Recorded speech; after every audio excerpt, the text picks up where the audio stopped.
ce matin, vous êtes là pourquoi? Expliquez-nous.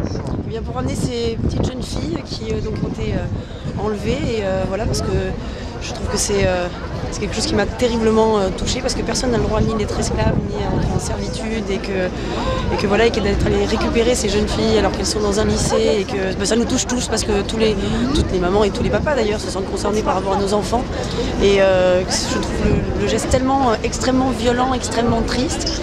Et voilà, et d'entendre dire qu'il y a des petites jeunes filles qui sont vendues à $12, on se dit bah non, ça c'est pas possible.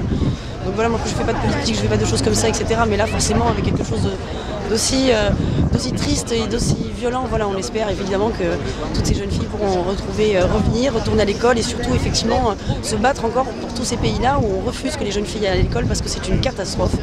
Et que ces jeunes filles ont le droit d'aller à l'école, ces jeunes filles ne sont pas ni des esclaves, voilà, donc il faut absolument que voilà, qu'on puisse faire quelque chose. Alors évidemment c'est toujours un peu compliqué, mais j'espère en tout cas, parce que je pense que le geste qu'il vient faire, je ne sais pas si ça l'a vraiment dépassé, mais en tout cas j'ai l'impression que tout le monde a été mobilisé. J'ai même vu la Chine qui est intervenue, et je me dis, ça veut dire que ça touche tellement tout le monde.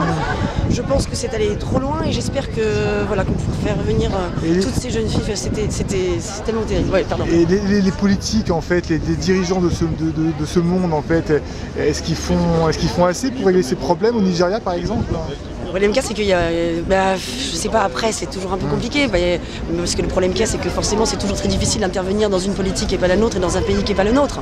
Donc j'imagine que, après moi je fais pas de politique, mais j'imagine que c'est toujours très compliqué de pouvoir intervenir là-dessus. On va voir comment ça va se passer là, mais c'est le Nigeria, mais c'est aussi d'autres pays aussi. Il y a plein de pays où il y a plein de jeunes filles qui n'ont pas le droit d'aller à l'école, où il y a des femmes qui prennent le risque justement de leur donner des cours, et si elles sont prises, elles sont même condamnées à mort.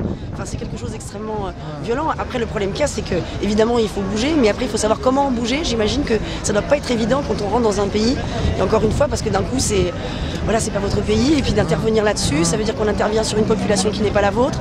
Donc c'est un peu compliqué, j'imagine, mais en tout cas voilà, il faut faire passer le message en espérant que même dans leur propre pays les gens puissent bouger, et que peut-être que ça puisse sentir que voilà, qu'ils ne sont pas seuls en tout cas. Merci beaucoup. Merci à vous.